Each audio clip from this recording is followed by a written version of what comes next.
வேத பயணத்தில் இன்று நாம் பார்க்க போவது தேவன் பட்சத்தில் இருக்கிறார். ரோமர் 8:31. தேவன் நம்முடைய பட்சத்தில் இருந்தால் நமக்கு விரோதமாய் இருப்பவன் யார்? தேவன் நம்முடைய பட்சத்தில் இருக்கும்போது நமக்கு விரோதமாய் ஒருவராலும் நிற்க முடியாது.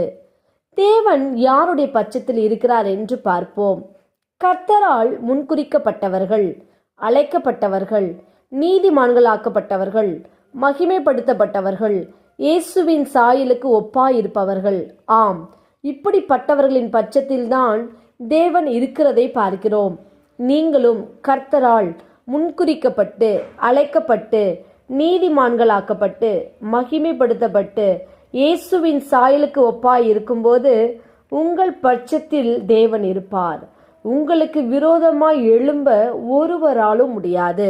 நாம் ஜெபிப்போம். அன்பின் பிதாவை, கேட்ட வார்த்தையின்படியே நீர் எங்களுக்கு செய்ய போற கிருபைக்காய் ஸ்தோத்திரம். இயேசுவின் நாமத்தில் ஆமேன்.